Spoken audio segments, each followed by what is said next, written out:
What's good, you guys? Your boy Double here, and I'm back with another reaction video. Today, ladies and gentlemen, when we checking out Triple H got exposed again by WrestleMania. Y'all know how the deal goes. You know what I'm saying? We rock with WrestleMania over here. The link to the original video will be in the description down below. You just want to check it out for yourself. Be sure to like, comment, and especially subscribe because we're on the road to 500 subscribers, and I would like to hit that. I like to get that by the end of 2026. You know what I'm saying? So yeah, be sure to subscribe. Appreciate everybody that has done so already, and be sure to go follow the Twitch because we're on the road to 20 followers over there, and hope to get there. And I ain't gonna lie, guys, with the way SmackDown was looking with the returns of Randy, Kevin Owens in the main event scene and things like that, SmackDown stream might be on the horizon. I ain't gonna lie, I might have to get a SmackDown stream. But yeah, let's get straight to the video, man.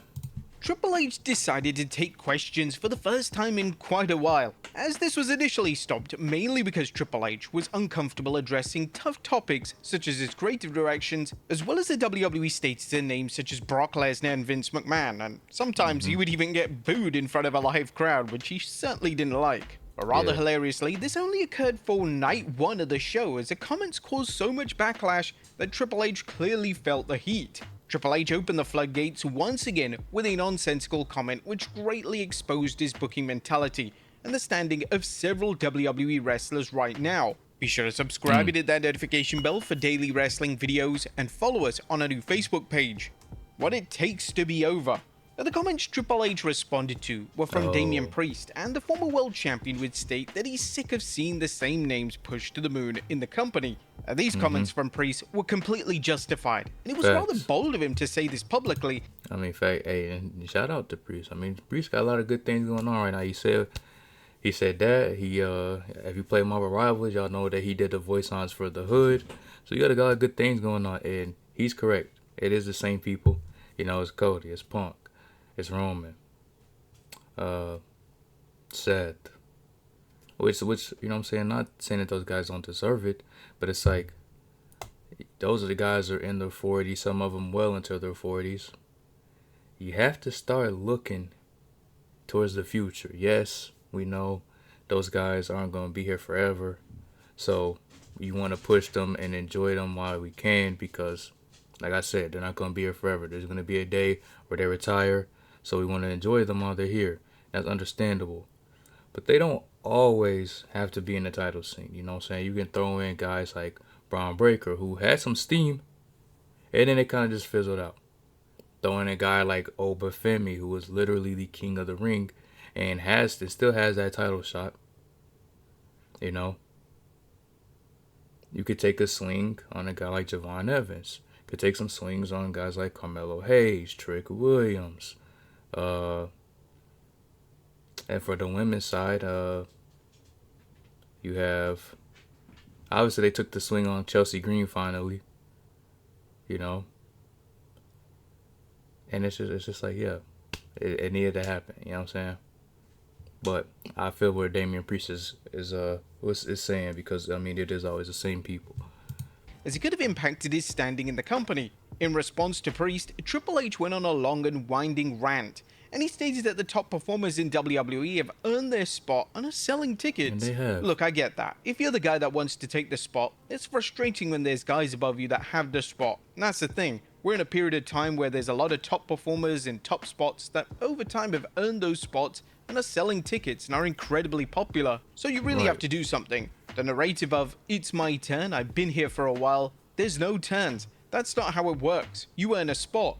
These initial comments, without a doubt, need dissecting. WWE right now is struggling to sell tickets. SmackDown last week barely had 5,000 fans in attendance. Yeah, and I think that's gonna start changing. Cause SmackDown, they look a whole lot better. Right now, SmackDown, if I had to live out, in my opinion, I think SmackDown is currently performing better than Raw.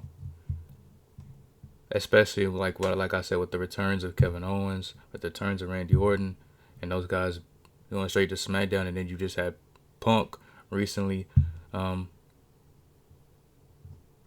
SmackDown now too. It's starting to look a whole lot better than Raw. Because with Raw, it's like They still got the bloodline thing going on. That's what's kind of keeping them up there. You know, people that are interested in that.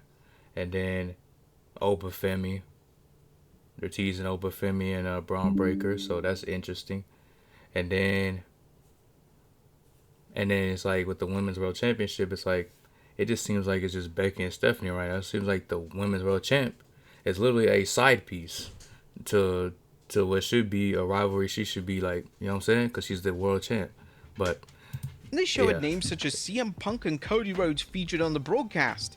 The top superstars in the WWE promotion right now. It yeah, ultimately facts. means that the product isn't remotely hot, so even established names aren't even moving the needle in terms of ticket sales.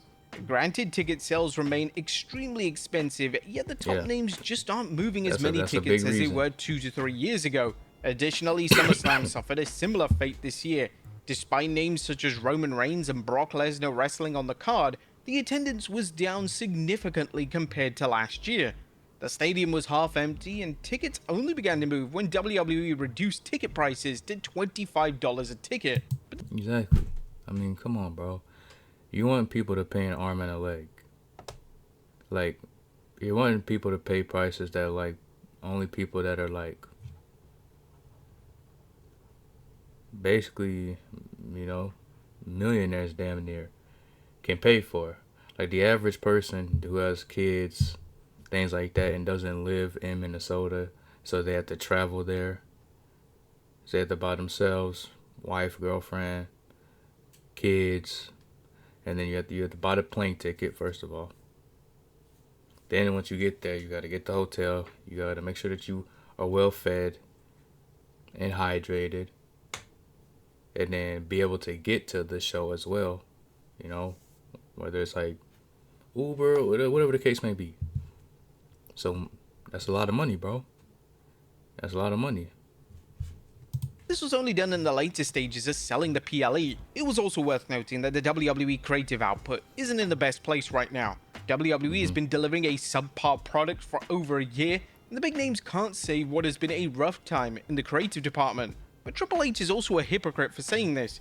When he was given his big break in 1999 in the main event scene, it was a hot topic amongst the fans that the game wasn't over enough for a main event level run. Nobody at that time was purchasing a ticket just to see the game in action. Even Stone Cold Steve Austin agreed, and this reportedly contributed to Austin not putting the game over at SummerSlam 1999. This doesn't exclusively apply to Triple H, yet there have been countless times WWE has put names in the main event picture who weren't getting any fan reactions. Yeah. It always comes down to what the head booker wants to deliver on TV, and to say it's exclusively about popularity and ticket sales is completely disingenuous.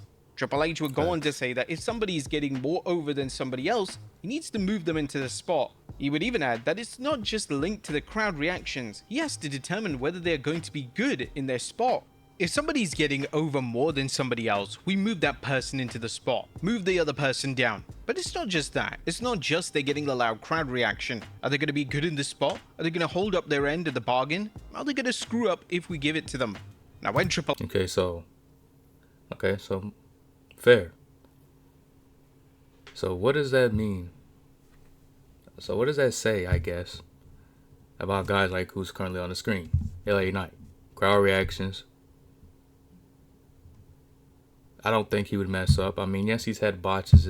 I mean, Roman Reigns has had botches. Seth Rollins has had botches. Like, that happens. They're not perfect. They never will be, never have been.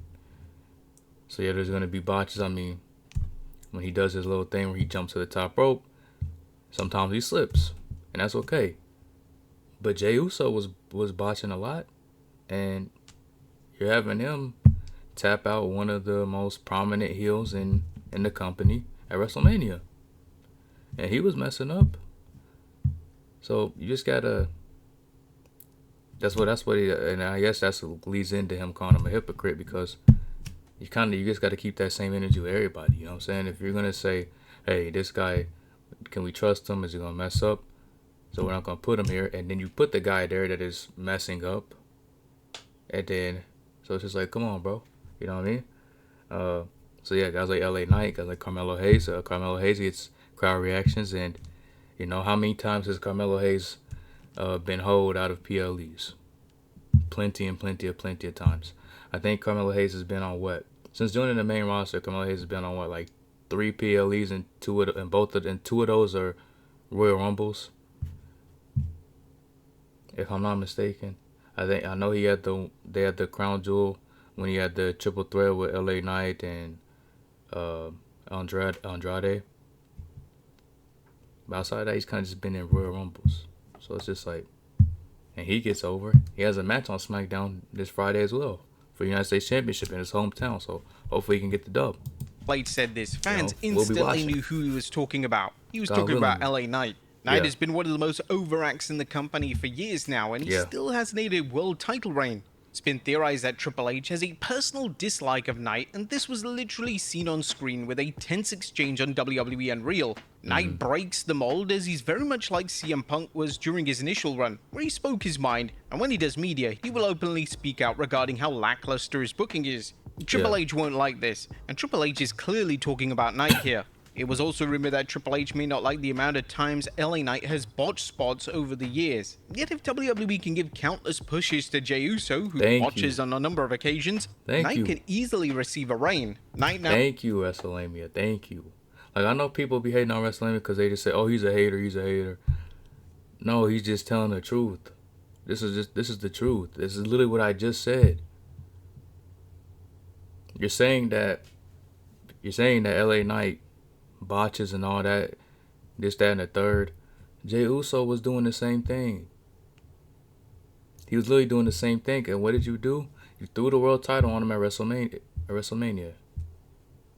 So it's just like, just keep the same energy with everybody. If you're saying this guy messes up, so we can't put the world championship on him, then the guy that is also messing up, don't put the world championship on him. If it's not just about crowd reactions, because yes, Jey Uso's always going to get a good crowd reaction and have his yeet and warning shot, bow. So, I mean, or pew pew, as Solo Sikoa says. So it's just like, keep the same energy. That's all it is. Keep the same energy. If LA Knight can't get over, finds himself in a world title feud with Roman You can't get Reigns, and opportunities. It's fantastic to Give see that same Knight in energy. this role. It's all but guaranteed he's going to lose. The interesting thing about this feud is that Reigns is missing a ton of TV dates next month, so WWE has clearly booked Reigns with Knight so Knight can build a world title PLE match by himself. Yeah. Therefore, it's rather interesting that WWE trusts LA Knight to carry a major program by himself, but they don't trust him enough to have a reign as world champion. I So know, how do it's just talent always succeed? giving them a title The game will shot, but continue never by the sharing his championship. personal experience running WWE creative. He stated that he's seen talent succeed because of what they do, not because of creative. I've seen a million talents succeed because of what they do, not because of our storyline creative that they gave them the spot. 99% of the time in this business, the person gets over, then gets the push. That's how it works. That's how it's supposed to work. You gotta do then, we follow it, because otherwise, most of the time, they will choke on it if it's not what the fans believe in. And this makes absolutely no sense whatsoever. Triple H is basically saying that talent can succeed without the creative team getting behind them? And how the hell is this supposed to work in practice? If a Yeah. wrestler is becoming popular, but they aren't being featured in major storylines, how the hell is that supposed to ultimately lead to a push?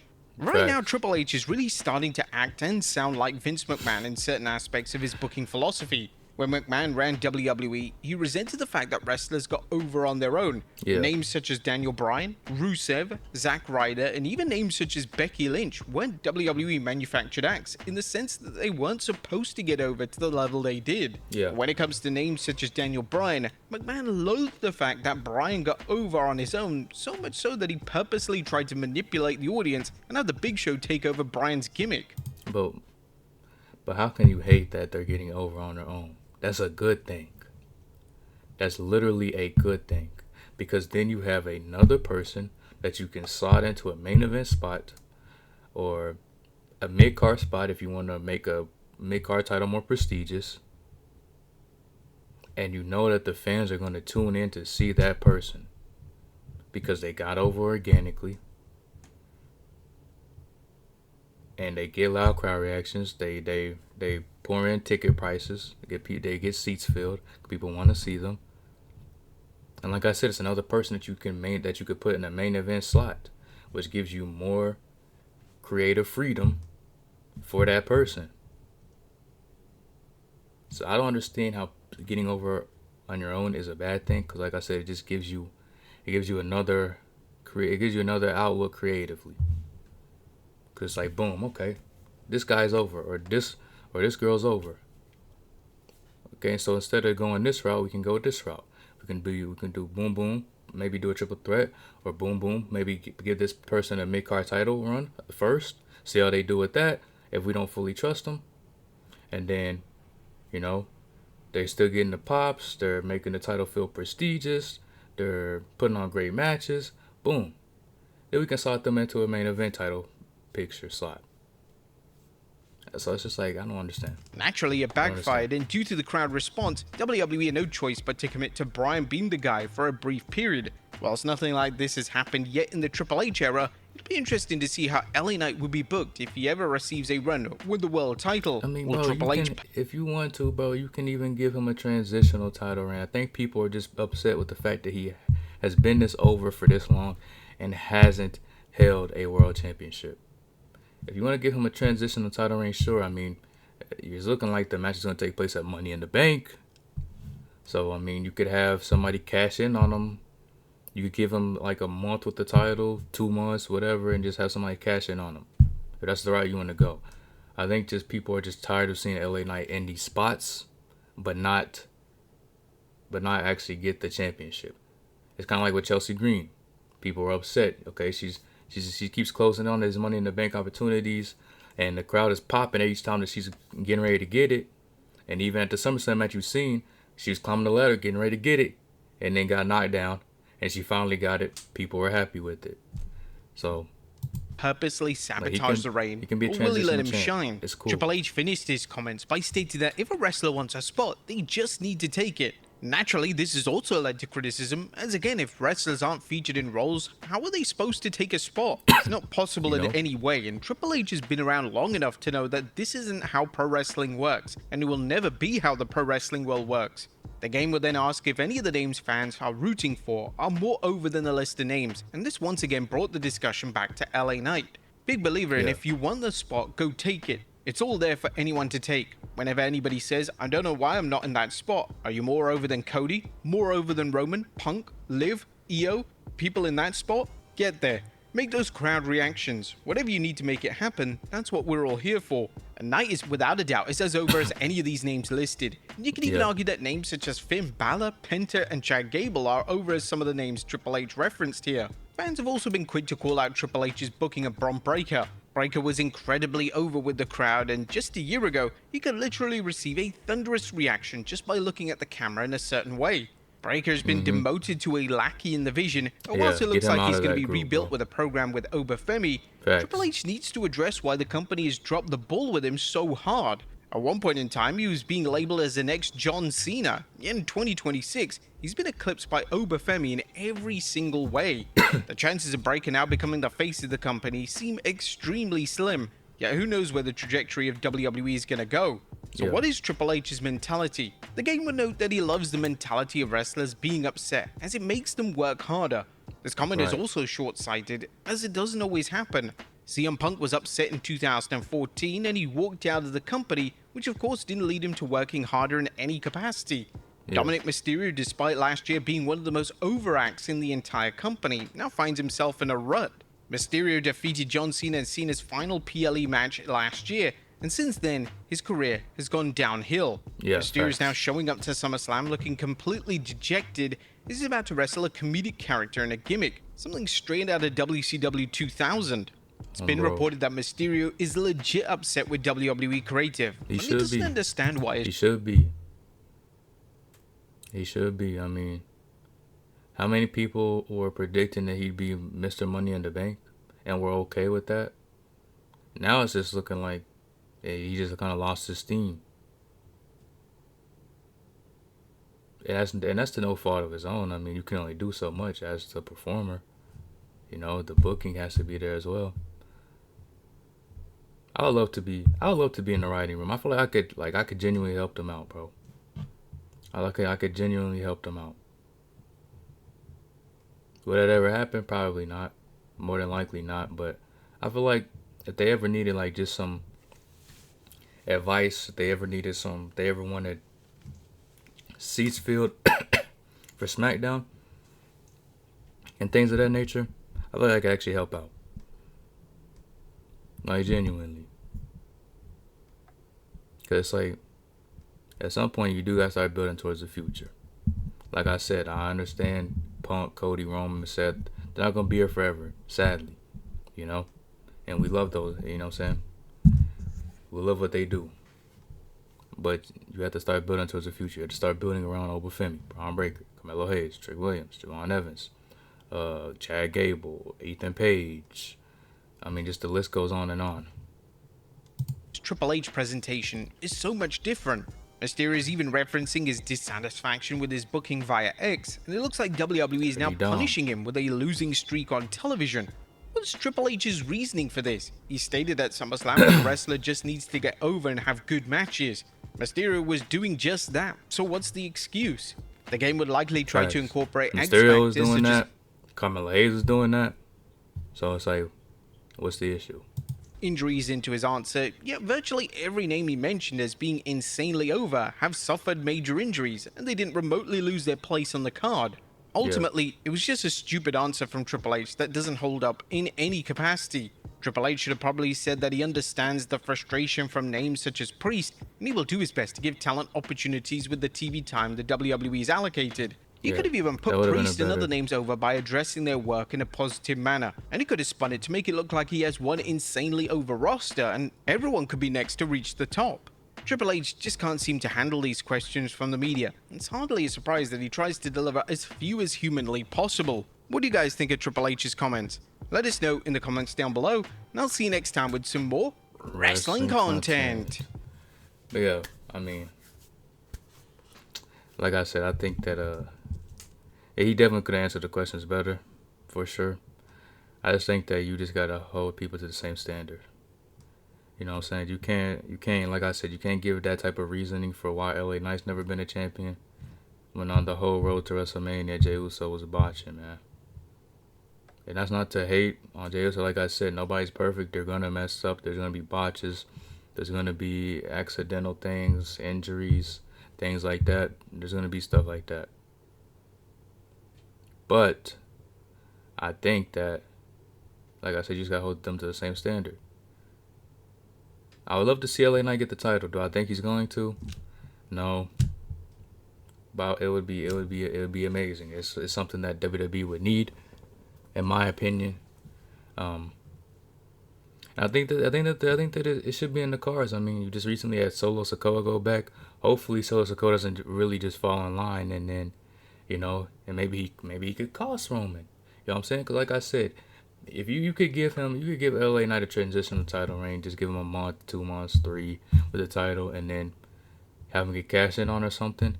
If you want to do that, that's cool. But I think people just want to see the world championship on him just to see what he can do. We're not gonna know what he can do unless you give it to him. You know what I mean? Like, he's been over. We can't like he's not deserving in this spot. We can't like, you know what I'm saying? He's literally like, no matter how over he's literally been down here. Like, yes, he gets the title opportunities, but it's not going to get him wins. Like, you guys are not going to give him the win. It's kind of like how Jey Uso was with the Intercontinental Championship. Like, it's like, okay, Jey Uso got another opportunity. I mean, they're just going to have him lose, so who cares? Then they finally had him win. And they got a big pop, big crowd reaction. People were messing with it. And it's just like, you just never know, man. But yeah, that is Triple H got exposed again by WrestleMania. Like I said, the link to the original video will be in the description down below. You guys want to check it out for yourself. Be sure to like, comment, and especially subscribe, because we're on the road to 500 subscribers and hope to hit that by the end of 2026. Like I said, you guys probably get a SmackDown stream again, because like I said, the main event scene is looking good. It's right now starting to look a whole lot better. And you know what I'm saying? Of course, you know, my guy Carmelo Hayes is getting a title opportunity in his hometown, so hopefully he can get the dub. So we'll be there to check it out, and God willingly, we'll also be to check out Raw, because I guess they're gonna do the Solo Sikoa Roman Reigns thing as well. If you're wondering where I was for this past Monday, I'm not gonna lie, the card didn't look too appealing on paper, so it kind of just skipped over. Like, I watched it for sure, but it's just like I didn't stream it. And apparently, a lot of people on Twitter were saying that it was kind of a terrible show. They felt, and so, you know. But yeah, appreciate y'all for watching. Thank you guys, those that have liked, comment, and subscribe to like and comment on the videos and subscribe to the channel. I love you guys, and I'll see you guys next time.